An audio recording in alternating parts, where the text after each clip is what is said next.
Here we go. What's up, Miami Heat Talk fans? Your boy Ernest here. I am back with another Miami Heat Talk video. Before we get started, you guys, I am wishing everyone an amazing, blessed Monday. Hope all you guys had an incredible Father's Day weekend. Now, with this video, I noticed you guys are seeing a few changes. First and foremost, I got that brand new Udonis Haslem Miami Heat jersey. Shout out to my baby bro David. Got this for me for Father's Day. Love you, little bro. Not just that, if you guys notice, I'm no longer holding a microphone in this videos. My beautiful wife got me this little microphone here. Makes my job a lot more easier, especially with the injured elbow. I have a lot more flexibility. Thank you, babe. I love you. She's out there. Anyway, guys, but without all that said, let's move on to what we're here for this video. I want to talk more about what happened yesterday. Now, I did post a short yesterday talking about how Bradley Beal was traded to the Phoenix Suns. There was a lot more details that came out, you guys, so I do want to share it with you. Now, before we move forward, just to recap, yesterday Bradley Beal was traded to Phoenix, and this trade was a whopper. On paper, you're going to look at it and you're going to think it was a horribly done trade by Washington. Washington gets Chris Paul, Landry Shamet. They get multiple second-round draft picks from Phoenix, and then they also get future first-round swaps. For those of you that don't remember what swaps are, you basically get to switch the team's draft pick. So you can pick which one you take. And multiple second-round picks are good because multiple second-round picks can turn into maybe a few first-round type of picks. So I don't think it's a really bad trade for Washington. Like I said, when you look on paper, it's crap. But when you think about it, you got Landry Shamet. He doesn't make a lot of money. You got Chris Paul. He's on an expiring contract. If you're Washington and you want to rebuild for the future, the main point was to get Bradley Beal's big-ass number off your salary, and that was done. Goal was done. From what they were saying yesterday with the media and all the Twitter journalists I was seeing was that Phoenix was the team that was very pushy. They were pushing the hardest for Bradley Beal. Miami made their offer. It's like I reported yesterday. I saw an offer for Kyle Lowry, Duncan Robinson, and a first-round draft pick. I didn't know if it was this first round or a future first round. Maybe because Miami didn't want to do pick swaps.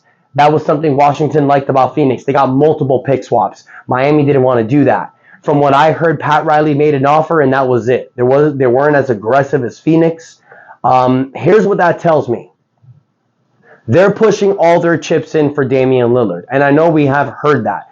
But if you don't push your chips in for Bradley Beal, you know that's the case. My last video, I talked about how do you get Bradley Beal and Damian Lillard. Well, it looks like Miami couldn't do that. Because in order to get Damian Lillard, you're going to have to give those first-round draft picks. Portland is going to want that. I'm sure Washington wanted a few of those first-round draft picks in swaps. Miami didn't want to give it to them. Miami was pretty dead set on giving Kyle Lowry, Duncan Robinson, and maybe a future first-round pick. Washington didn't want to do that, so that's what happened. And then I know that it looks like Bradley Beal chose Phoenix over Miami. Again, KD chose Phoenix last year. Bradley Beal chose Phoenix this year. For all you know, you guys, it's probably because they know about the Miami Heat work routine. They know that this is not an organization, that it doesn't matter how much money you make. It matters how hard you work, i.e. look at Duncan Robinson. He got a $90 million contract, lost his starting job to an undrafted player, Max Strus. In this organization, you have to play your hardest no matter where on the roster you are. Maybe they don't want to do that. For all you know, these guys are not Miami Heat culture type of players. So this is actually beneficial to us. Now, does it suck? It's like a breakup. It sucks. But what happens after a breakup? You get over it and you move on. So let's move on, you guys. Phoenix made their trade. They got Bradley Beal. Congratulations. We're going to go all in for Damian Lillard. I know it, you guys. I feel it. Now, look, I know a lot of you guys are going to say this is exactly what happened with KD and Mitchell last year. Yes, I know that. But, guys, Sometimes in this NBA offseason, a lot of times with trades, with disgruntled stars, you got to have a little patience. You have to. We're not going to know what's going to happen with Damian Lillard until Thursday, the NBA draft. So we're going to see exactly what's going to happen with Damian Lillard then. Because if Portland makes a trade for Damian Lillard, we are shit out of luck. If they trade for a star or a player who can be a number 2 next to Dame, that means they're going for it. But if you see Portland take a Scoot Henderson with their 3rd pick, a player they're projected to take, who can be really good for them for the future, that might mean Damian Lillard may want out from the Portland Trail Blazers. Now look, you guys, this is something that I've been seeing all day. I've been reading reports all day long. Miami's interested in Dame Lillard. Dame Lillard's interested in Miami. The interest is mutual. We know that if Dame Lillard requests a trade, Miami will be the front runner. That's the reason why we are holding all of this back. And this actually gives us a little bit of flexibility now, because now to trade for Damian Lillard, we may not have to include Tyler Hero now. Now that we have Kyle Lowry and Duncan Robinson, these are tradable contracts to Portland, guys. That's probably the reason why Pat Riley didn't want to make that trade for Beal, because he knows that if he's going to put multiple first-round picks and Duncan Robinson with Kyle Lowry for Bradley Beal, he's not going to be able to make a trade for Damian Lillard. And like I said before, you guys, we need to make a home run hit this offseason. Pat Riley may get it done with Damian Lillard. Think about this, you guys. You do a package of Kyle Lowry, Duncan Robinson, Nikola Jovic, multiple first-round draft picks, throw in Hayward Highsmith as a filler. Now you're getting rid of all these contracts, future first-round picks to help Portland rebuild, and you are getting one of the best point guards in the NBA today, a guy that's going to help you and take you to that next level for an NBA championship. This is a guy that has won playoff series. He's experienced, he's an all-NBA player, and he will change this organization. If we get to keep Tyler Hero, Caleb Martin, possibly bring back either Max Strus or Gabe Vincent and Kevin Love, and maybe tweak this roster with minimum salaries, players that are going to take less to come here to play with these guys, you best believe Miami's going to be a problem next year. Now, I know what you're thinking. This all sounds great in paper. How's the Miami Heat actually going to get Damian Lillard without trading for Tyler Hero? Well, that's easy. Damian has to request to come to Miami. That's simple. Damian Lillard has already said that the Miami Heat is his obvious choice. If Miami Heat can make this trade work, it will be done. He will come to Miami. Now look, he's also interested in Brooklyn as well. He's got a very tight relationship with Mikal Bridges. So not only does he have to request to come to Miami, but you also kind of have to create a better package than Brooklyn as well, because his contract is not like Bradley Beal's. Bradley Beal's had a no-trade clause, which means he controlled where he went to. Damian Lillard doesn't necessarily have that, but let's be honest, you guys, he's a superstar. He's going to have a little control in where he goes to. But here's where he loses the control. If Brooklyn comes up with a better package than Miami, and Portland sits down with Damian Lillard and they say, we have this package from Miami, we have this package from Brooklyn. We love you, Dame. We want to do right by you, but we really want Brooklyn's package rather than Miami. Are you okay with that? Now, Dame can say, no, guys, I really want to go to Miami. Try to make it work. Try to figure it out. But whatever you do, I want to go to Miami. If he says that to Portland, we could make this trade without Tyler Hero. But I want to give you guys a reality check. It is possible we might have to include Tyler Hero in this trade.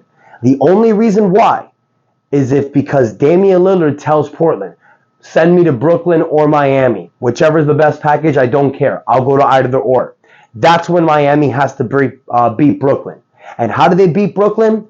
Draft picks and Tyler Hero. Because Brooklyn has 11 future first-round draft picks they can include in this package. I don't think they're going to do it. I think you can only include a certain amount in a trade, like 5 or 6. You can't include 11, but they do have 11 tradable first-round contracts. Miami can come up with, I believe, 4 to 5. So how do you beat that? Tyler Hero. I don't want to do that. I would love to keep Tyler Hero. Because let's say you trade for Lillard and you keep Tyler Hero. You could either keep Hero or you can trade him for that big man that we've been talking about, you guys. We've been talking about it for weeks now. We know that Bam Adebayo does need a big to play up with him up in the front court. Maybe Bam Adebayo can move to the 4 as the power forward. I'm talking about it now. Some of you guys have been asking me, why are we not talking about Bam at the 4? Here we go. Bam Adebayo moving to the 4. How do you do that? You need a stretch 5, a Brook Lopez type of player. How do you do that? You make a trade. You make a trade for Tyler Hero, or you keep Tyler Hero and keep Damian Lillard. Guys, Draymond Green has also been linked to the Miami Heat. Draymond Green today opted out of his player option. He is now a free agent. How can Miami make that work? A sign and trade. But I'm telling you right now, I'm not doing a sign and trade for Tyler Hero for Draymond Green. No. But that does pose an interesting question though, you guys. Damian Lillard, this is the dream that we have. This is the big goal that we have. But let's say Portland makes a trade, or Damian decides to stay, because from what I hear, you guys, Damian doesn't want to leave Portland. He's comfortable in Portland. He wants to stay, but he will leave if Portland decides to rebuild because he wants to win. He wants to win with Portland. But if Portland has to rebuild now, he's got to go. So that's the case that Dame might come to Miami, is if Portland's in full rebuild mode. So that's why we got to wait for the draft. But here's my question for you guys. Let's do a scenario where Damian Lillard decides to stay in Portland. That sucks. Because now you not only lost out on Damian Lillard, you lost out on Bradley Beal by not going all in right now. You have to wait for Damian Lillard. But Miami decided to wait. So you lose out on both. Let's say Miami has an opportunity to do a sign-and trade with Golden State. You can trade Kyle Lowry and Duncan Robinson for Draymond Green. You give Draymond Green the money that he wants. You put Draymond Green on this team, you guys, with Jimmy Butler, Bam Adebayo, Tyler Hero, and Gabe Vincent as a starting 5. That's a problem. You know that problem that Miami was having against Denver with Jokic, help with Bam? Draymond Green becomes that help. Draymond Green's 33 years old, guys. He can still play. This is a guy that any given night can give you a triple-double. He's a 4 that has Charles Barkley type of badass in him. He's the heart and soul of a team. He fits Miami Heat culture. I know some of you guys may not be happy with Draymond Green, but think about it. Who's the best player Bam Adebayo's played next to in all these seasons? Some of you may say Kelly Olynyk and Myers Leonard because they're a stretch 5. Some of you may say PJ Tucker. Those that say PJ Tucker, Draymond Green's better. You put Draymond Green next there with Bam Adebayo, that's a problem. With Jimmy Butler, Tyler Hero, bring back Gabe Vincent with this squad that we had. Think of this squad that we have, you guys, in the playoffs with Draymond Green. That is a championship team. And that's what I want to tell you guys. Don't feel bad about losing an opportunity for Bradley Beal. At the end of the day, you guys, Bradley Beal chose not to come here. He was not a Miami Heat culture player. Move on from that. We want a player that's going to fit and embody this culture. Damian Lillard, Draymond Green. Those are 2 names that I'm thinking of now. But there's several others that are going to come up, you guys. So don't worry. Have no fear. Your boy Ernest is here. But I want to hear from you guys. Let me know what you think. Are you heartbroken about Bradley Beal? Maybe you're happy we didn't make that trade. Maybe Beal wasn't the right fit. Guys, I did a 2K23 simulation with Jimmy Butler, Bam Adebayo, Bradley Beal, and Damian Lillard.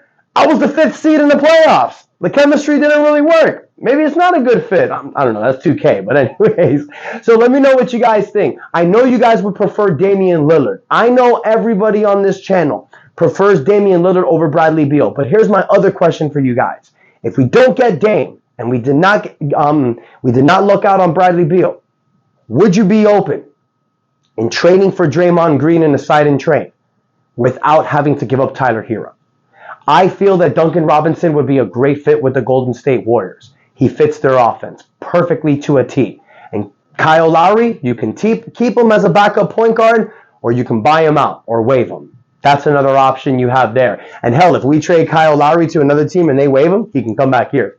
Just saying. Anyways, let me know what you guys think in the comments. Take a moment, hit the like button. Don't forget to subscribe. Have no fear, you guys. Ernest is here. I know Miami's going to make some upgrades this offseason. We just have to wait and we just have to be patient. We got this, you guys, and the Godfather I trust. And until next time, your boy Ernest out. And that's enough said. See y'all next time.